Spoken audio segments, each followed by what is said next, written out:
il est essentiel que le médecin et le patient comprennent la différence entre la douleur aiguë et la douleur chronique. En cas de douleur aiguë, la douleur est le symptôme d'une lésion ou d'une maladie des tissus, et sa gravité correspond au degré de lésion des tissus. Une fois la blessure guérie, la douleur associée s'atténue.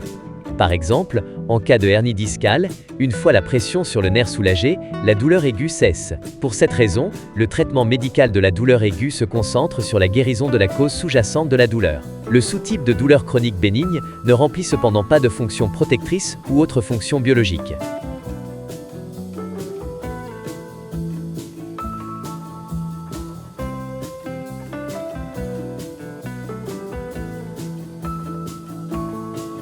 Contrairement à la douleur aiguë, qui suit un chemin simple de cause à effet, l'évolution de la douleur chronique varie considérablement. Les douleurs persistantes ne se transforment pas toutes en douleurs chroniques, et il existe des variations importantes, même entre des personnes souffrant de pathologies similaires.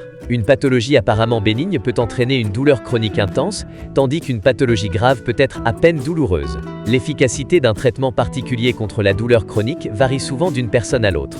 Par exemple, un médicament ou une injection spécifique pour une hernie discale peut soulager efficacement la douleur chez certaines personnes, mais pas chez d'autres. Lorsque la douleur passe de la phase aiguë à la phase chronique, des facteurs non liés aux lésions tissulaires et aux blessures deviennent plus importants. Les signaux de douleur persistants, malgré l'absence de lésions tissulaires, ne sont qu'une partie de l'équation. L'anxiété, la dépression et le déclin de la condition physique due au manque d'exercice peuvent tous avoir une influence.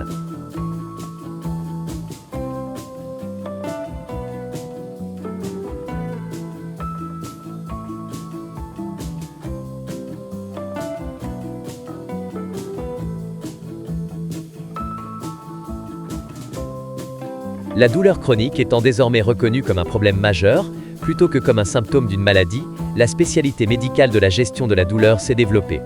Les médecins spécialistes de la douleur traitent tous les types de douleurs.